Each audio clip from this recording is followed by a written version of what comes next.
Thank you all for joining us today. I'm Quentin Folks. I'm the Principal Deputy Campaign Manager for the Biden-Harris 2024 campaign. Thank you, Senator Jones, Representative Barber, for joining us today. Look, I know we're obviously here to talk about tonight's debate, but I need to take a minute to address the comments that we heard from Donald Trump last night. In primetime national television, without hesitation, Donald Trump told the American people that if he was able to regain power, he intends to rule as a dictator on day one. A dictator. That's no surprise when you just look at everything he's been telling us every single day on this campaign trail. Donald Trump has been hell-bent on banning abortion nationwide, running advertising about banning abortion, bragging about being the one to kill Roe, encouraging concealed weapon carry in classrooms as American children are continuing to be gunned down across the nation, ripping away health care from millions of Americans, and jailing the media and his political opponents, subverting our elections and echoing dictators from the past with his rhetoric. We've known this from some time, but last night Donald Trump gave it a name, a dictator on day one. So yes, we will talk about tonight's debates and answer questions, but we need to take a moment to really zero in on what matters here and what's truly at stake. It is imperative that we call out this rhetoric when we see it and make sure the American people really know what's at stake. So tonight, the rest of the MAGA field will be on stage to stake out the most extreme positions possible in Alabama, a place where Trump's MAGA agenda has been a disaster for working families. In fact, if you want to know what another 4 years of Donald Trump's America would look like, you have to look no further than Alabama. Thanks to this state's total abortion ban, women are less safe and unable to make their own health care decisions. Thanks to weak gun laws that have made it easier for criminals to carry guns, Alabama has the 4th highest rate of gun violence in America and is in the top 5 states of the highest gun violence homicides. Thanks to this governor's refusal to expand Medicaid under the Affordable Care Act, hundreds of thousands of Alabamians remain uninsured. And white supremacists have been empowered by leaders like self-proclaimed MAGA Republican Tommy Tuberville, who defended them proudly and called them Americans. Tonight's debate may just be a sideshow, but one thing is certain. Every Republican on stage tonight is desperate to mirror Donald Trump's MAGA agenda that would wreck the American economy and make life harder for and more expensive for middle-class families. Every single one of them is united and in support of a record of banning abortion, ripping away health care from millions of Americans and letting insurance companies deny care for those with pre-existing conditions, cutting taxes for the ultra-wealthy and corporations, big pharma at the expense of the middle class, shipping jobs overseas, and the list goes on and on. Tonight, as MAGA Republicans outline their deeply unpopular extreme agenda, they'll remind the American people of the choice they'll face next November. The American people rejected this extreme MAGA agenda in 2020. They've rejected it in 2022. They rejected it this year in 2023, and they'll do it again next year. And with that, I'll hand it over to Senator Doug Jones. Thanks, Quentin. Thanks for everybody being here. You know, I've been asked lately by some of our local media, especially, you know, what you as a Democrat feel about the Republicans. Come here. I want to make one correction with Quentin. This is really not a debate tonight, folks. You can't debate when the front runner's not here. It's really just kind of a town hall get-together among folks either vying for the number 2 spot or just trying to be relevant for 2028. Because there's no way that I don't think anybody on that stage is going to win the Republican nomination. But I've said I thank them, and we really do. I think Barbara would echo that. We always like to see events like this down here. But today is especially important, fortuitously, because I think that there is also a direct connection between the spotlight on Alabama at today's Republican event and Senator Tuberville's release of the military promotions that he did yesterday. There was a rising tide, no pun intended for the University of Alabama. There was a rising tide of angst among his Republican colleagues who challenged him on the Senate floor. That angst had to have grown lately because of the event here tonight. So thank the military families, our nation's security. Also thank the Republicans for coming to Alabama and spotlighting what was Tuberville's ill-conceived hold on military promotions. A couple of things that I want to just kind of reiterate. And it's really things that I don't think you will hear tonight. You haven't heard them yet. and that is a counter to Donald Trump's vision of America. In fact, they're adopting somewhat that vision of America. Yes, Chris Christie and a couple of folks may challenge him because he's been indicted and has 91 serious charges, criminal charges facing him. But overall, these previous so-called debates have just been an adoption of that far right, that MAGA agenda that is not good for working families. It is not good for national security. It is not good for democracy. And it will be interesting tonight to see how they waltz around comments, if at all they try to comment, about the statements made by Donald Trump last night about being a dictator, saying out loud what you in the media have known for some time, what we all in America have known for some time. And so the one point that I want to highlight in the most recent comments is really the white supremacy issue. We are in Alabama. We have a horrible history of white supremacy in this state. And we still see it manifest itself on occasion. And the reality is that the language that politicians use, that people in public office, that people look to be leaders use, has consequences. And what we're seeing from Donald Trump and the far right agenda is dangerous. And it's especially dangerous because it empowers white supremacists and the leadership. It fans the flames of racism and refusing to condemn the hatred that we see often flaring up. You know, I grew up here. I grew up in a Jim Crow era. I grew up and I saw firsthand what political rhetoric can cause. You only have to look back at what happened in 1963 when we had a lawless governor who said that the way to stop civil rights was to have a few first-class funerals. And about 3 weeks later, a bomb exploded at a church that killed 4 little girls, one of the most heinous crimes in American history. But it poses a threat to our democracy. It's not just a threat of the past. 6 months ago, white nationalists, hell-bent on trying to make this a purely white country, marched around our nation's capital. You saw Confederate flags on January 6th. You saw the Proud Boys and the Oath Keepers. Those are folks that have a racist agenda. And the truth is that Donald Trump and his brand of MAGA Republican extremist, and that's what we've got to talk about here, have that same agenda. And that is the agenda that seems to be on the stage tonight. That seems to be, no one is condemning that rhetoric from Donald Trump, and they seem to be somewhat wholeheartedly embracing it. That violence, that rhetoric, extremism gives hate and fear far too much oxygen, allowing dangerous ideologies to fester, threatens the very institutions that uphold our democracy and make us the United States of America. That's what's at stake, folks. That's what we see at stake in Alabama. That's what is at stake across this country. They're too happy to embrace this extreme, often racist and deeply out of touch rhetoric because they're cynically betting that a scared and divided nation is how they win elections. Note that they're not competing on policy. Note that they're not setting forth an agenda about making America live up to the ideals that we were founded on. Instead, they're dividing. It is a stage of grievance. It is a stage of division. And that is what we're going to see once again the American people reject in November of 2024. So I'm pleased to be here today, but even more pleased to introduce a great friend and one of those great leaders who is making a difference in Alabama, making a difference for the people of Alabama in a big way by having a voice in the Alabama legislature that people listen to.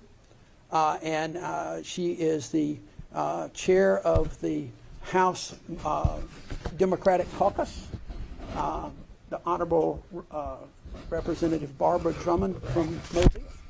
Representative Drummond, thank you. Good morning, and I want to thank the senator and also Quentin I really do thank you for sharing in this press conference, and welcome all of you who are not from Alabama. Welcome to the great state of Alabama. It is a wonderful state, and it's blue that is here as well as red, but there's some blue here this morning. I cannot overstate the danger that Donald Trump and the MAGA Republicans' agenda poses for our nation's future. I want to tell you a little bit about what it's like as a woman to live in the state of Alabama where there's no reproductive rights, and how my experience would be the reality for every woman if America elects Donald Trump or any of the Republicans that is on the debate stage tonight. First and foremost, I want to start with the facts. When Republicans say that they wanted to overturn Roe in order to return the decisions to the states, they were lying. After successfully gutting 50 years of legal precedent that protected America's women's freedom to make their own choices and decisions about abortions, extremist Republicans aren't stopping there. Every single Republican on stage tonight is united in supporting banning abortion. And Donald Trump has the audacity to brag about his role in gutting our fundamental freedoms as a woman in the state of Alabama and this nation. Without him, Alabama's near total abortion ban would not be in place. The reality is a national abortion ban would have devastating consequences on the health and the safety of women across this nation.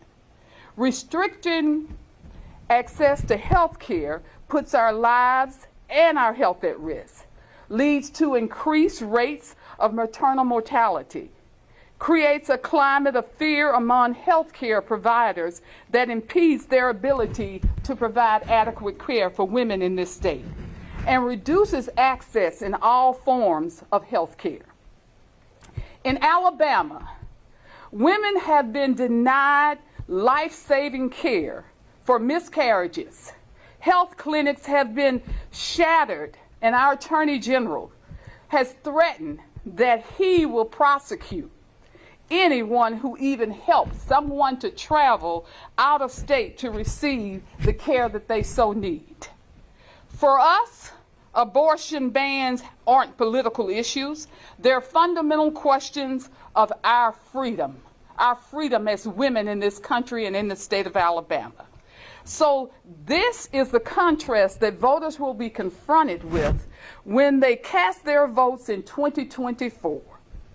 Republicans are running on the anti-freedom agenda or taking away the rights and dictating women's private health care freedom. Or Democrats, or do you want Democrats who are committed to making sure people have rights, not fewer rights?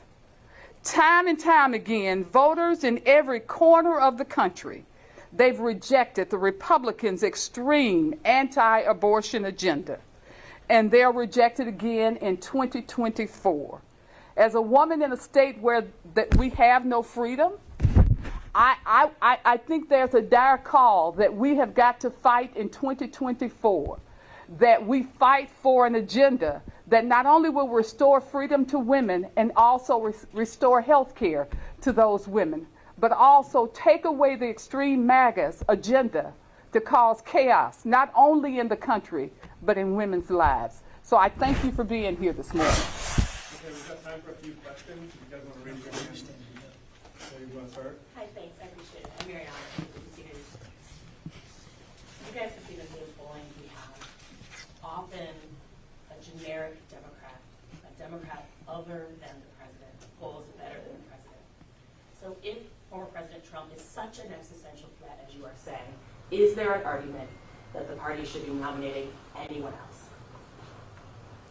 Well, look, at the end of the day, the party has an obligation to put forth the best person to lead America. And thankful for us that Joe Biden is already in office and is the president of the United States. And so Joe Biden is going to continue to run for president. But again, we continue to talk about polling and seeing polling. When voters ask to move their feet and go to the ballot box, Democrats are winning. We saw it in 2020. We saw it in 2022. I made my remarks about what we've seen this year. And so, while Donald Trump is continuing to, put forth a hateful rhetoric and hateful agenda for America, we're still having conversations about polling rather than having a conversation about Donald Trump saying that he would be a dictator. And so that's what's at stake for us. And the president's going to continue to run, keep his head down to do the work. Our campaign is going to continue to build to make sure that we're in the strongest position. But make no mistake about it, as you've heard from myself and our two speakers, at the end of the day, this election is going to be a referendum for Americans about if they want more freedoms, not less, if they want to make America more affordable for middle-class families. And that's exactly what President Biden is doing. And so, again, we're focused on doing what we need to do to make sure that President Biden and Vice President Harris get reelected in 2024. And when you look at the data for women in this country, you talk about polling, but when you look at the states that have already voted against the MAGA agenda as it relates to women's freedoms and rights, I mean, we can go down the list from Ohio on, but data has shown that women reject that agenda.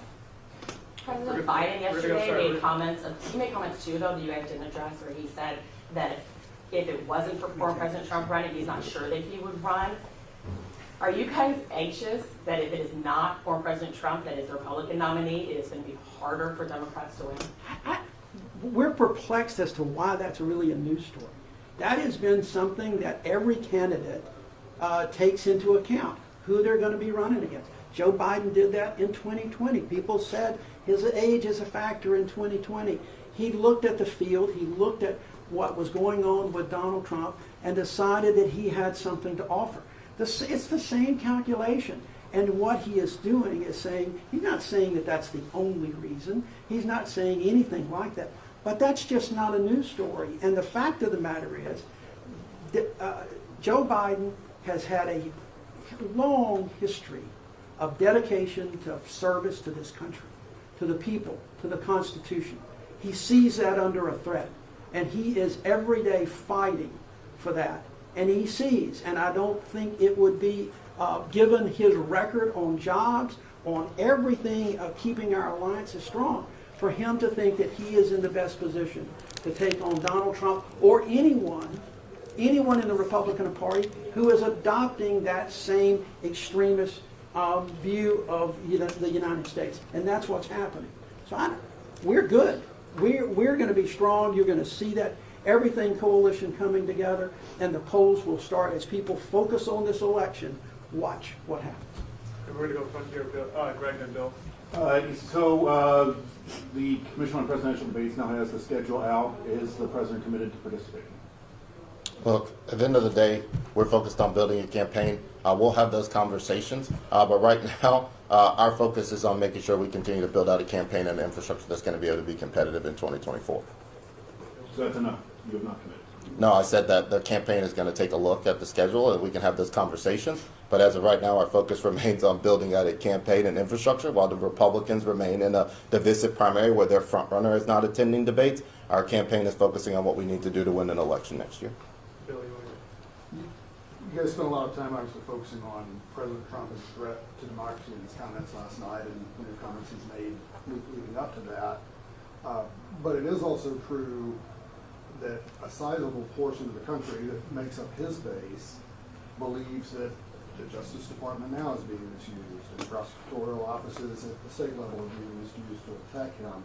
Whether you accept that on the merits or not, what is the president's message to those people that look at the government and have such a fundamental mistrust, and what does that say about where we are in the country that, again, whether you like it or not, regardless of what Trump's saying, you have this, a full third of the electorate that just doesn't trust these institutions at all anymore.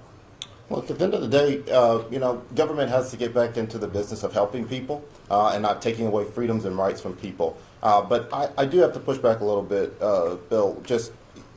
I think that we can all agree, and I understand that there is this eager and desire to want to be sort of in the middle and not go like a bias.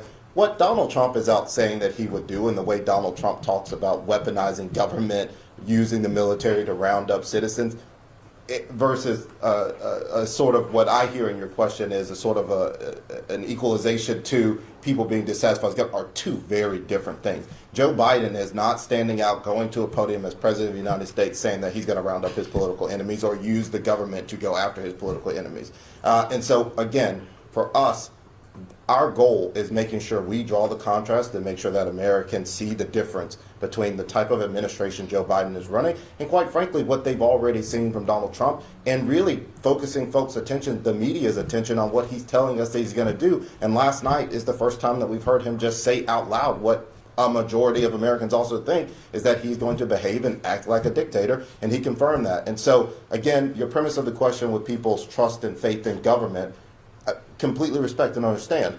But at the end of the day, one versus with a front runner of the GOP telling them that he's going to weaponize their government is a completely different thing, and there is no comparison between Joe Biden or any of the other Republicans on the other side. This woman here and then back there after.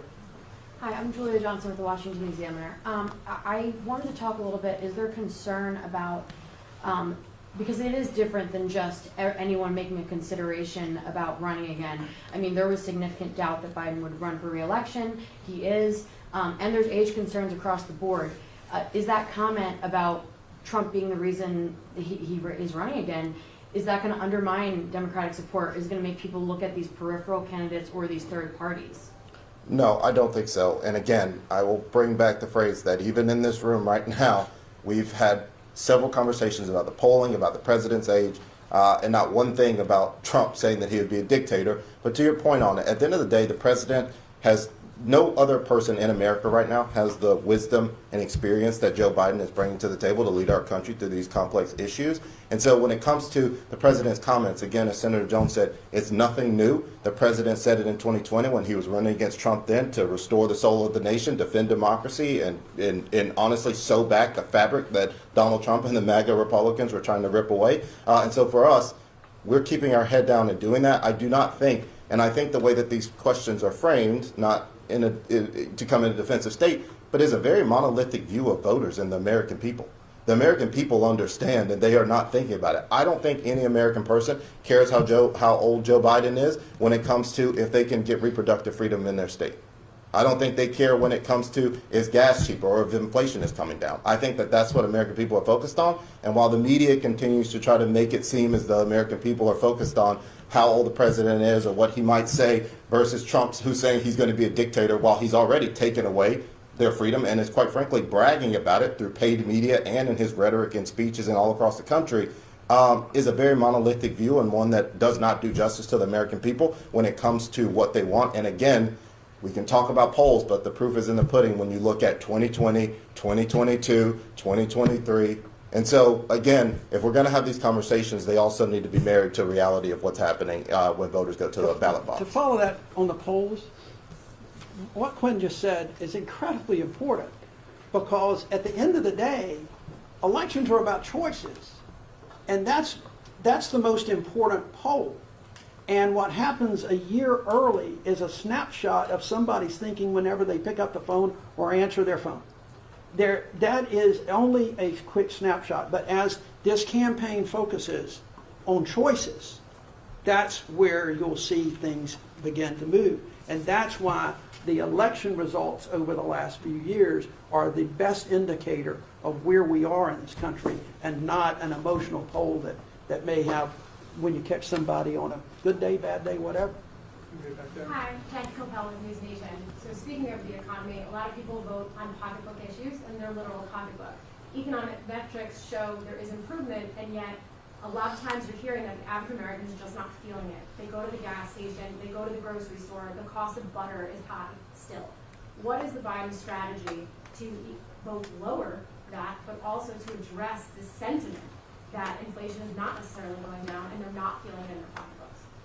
Yeah, look, I think we have to do multiple things at one time, right? I think as you all have probably seen our advertising on air, it's extremely important that we help Americans draw that contrast between what is happening in the economy and the president. It's extremely important that we continue to tout inflation numbers as they continue to drop, that we continue to tout jobs reports when they continue to show more jobs created. Joe Biden has created 14 million jobs, 800,000 really good paying manufacturing jobs.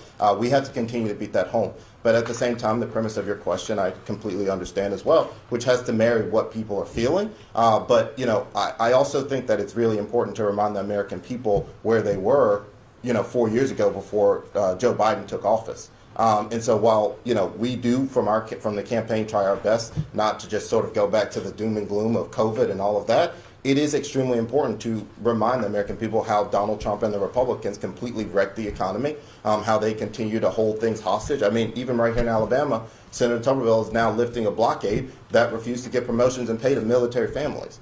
So, you know, when it comes to these arguments about the economy, our campaign has to continue to do what we've been doing, which is message and advertise on these issues. But it's also going to be extremely important that we draw the contrast between what the Republicans have done, what they will do when they get power, if they're able to regain power. And I would like to add real quick, as time goes on, you don't feel these things immediately. The price of butter may be still up, but the price of eggs is down. Gas is coming down. And people feel those, there's a little bit of a lag time. And every quarter when corporations release their record profits, they're going to wonder, am I paying for that for those stockholders? Am I paying for that for the CEO? So there's a lot of connections that I think are going to be made over the next 11 months. And quite frankly, Republicans can't have it both ways, right? These businesses and billionaires can't continue to have record profits, as Senator Jones is saying, and at the same time them saying that the economy is terrible. Well, it's terrible precisely because of the policies that Republicans have put in place to allow big businesses, pharma, corporations to get ahead of the middle class, while, you know, we Democrats, under President Biden's leadership, have continuously been going at all of these issues, whether it's lowering the cost of prescription drugs, whether it's raising the minimum wage, increasing the minimum wage, and that's exactly the contrast that we have to draw for the American people. We're going to do Paul, Garrett, and then right here in the front, and that's all we're going to have time for, but then you can follow up with this after if you guys have other questions. Thanks, Daniel. Paul Steinhauser with Fox News. I spend most of my time covering the Republicans. They're a little busy right now in Iowa and in New Hampshire. We don't expect to see President Biden in either of those states, but can you give us a preview when we get to the new year? How often are we going to see the president in South Carolina, Nevada, Michigan, those early states in your calendar? And what is the Biden campaigning on the trail going to look like? Look, at the end of the day, that's sort of our secret sauce. President Biden is extremely good and is an excellent retail politician, and so we're excited to get both him and the vice president out to all of our states. We've announced some state staff, as you all have probably seen in South Carolina, and are going to begin putting boots on the ground and building out our early state leadership teams in the early primary states, South Carolina being first, then followed by Nevada and Michigan, and Georgia shortly thereafter. But the president's going to be out and about. I mean, we've seen the president out. He was just in Boston. He was in Denver. Joe Biden is campaigning right now, actually. It may be under the guise of an official event when he's going and doing the things, and it's really important that he remains president of the United States. But when it comes down to it, there is nobody working harder to get Joe Biden reelected than Joe Biden, and so he's going to continue to hit the ground in all of those early states as we head into the new year. I have a question for Senator Jones. I was just on the Hill the other day. Your former colleagues, it looks like their negotiations on Ukraine aid and the border, which are now linked together, are totally falling apart. How important do you think it is to the president's reelection that both of those issues be addressed either right now in this moment or at some point in the not too distant future? Well, obviously, if they can be addressed, it would be a good thing. It would be a good thing for the country. It would be, forget whether it helps Joe Biden's presidency. It would be a good thing for the country. Well, given the nature of where we are right now, I would not forget I that. understand that. It's important to my question. Well, but the flip side of that, though, with all due respect, is that shouldn't be the calculation. And unfortunately, that's too much of the calculation that goes on in the Senate and the House these days. What's good for us politically? And these guys need to come together. There is a lot of common ground, particularly on Ukraine.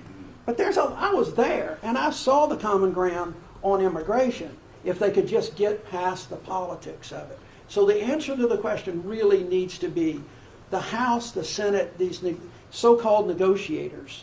And I don't like using that term because people think that no one's negotiating for them. They're only negotiating for Republicans and Democrats, and that's what happened. They need to be finding that common ground. It will help everybody. It will help Republican candidates. It will help Joe Biden. It will help the country. So that's really what needs to happen.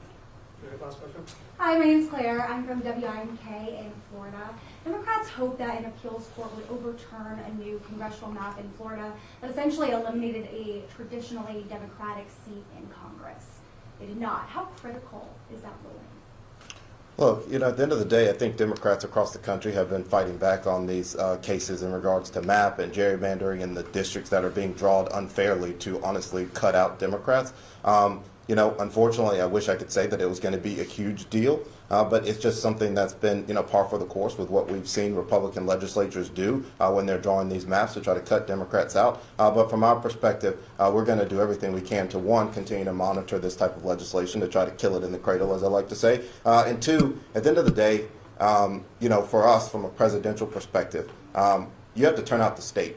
And so voters, regardless of what district they may be drawn into or out of, that's extremely important on a congressional level when you're talking about seats. But for the Biden-Harris campaign, when we're talking about going into Florida, it's about winning the state holistically. And so for us, as much, it doesn't really matter where those voters may live in the state, because we have an obligation to turn them all out and reach them all, regardless of where they are at any corner of the state. And we're going to make up for it in Alabama by our new congressional district.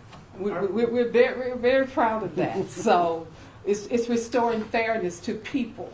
That's what it's all about, is restoring fairness to people in Alabama. We're getting a new congressional District 2 seat. So anything can happen, and we hope it happens in Florida. Either one of you thinking about running for that seat? The two Alabama politicians live here. Well, qualifying has ended, and we've got a large slate of good candidates that are running for that seat, but it's no place like home. Dorothy wants to get home together. So we're looking forward to those candidates that are running for the seat. We're going to work very hard to make sure we get a Democrat in that seat. All right, thank you guys. You're welcome to call me if you have other questions. And Jackson, you need to as well. We can help you out. Thank you. Thank you. Thanks, John.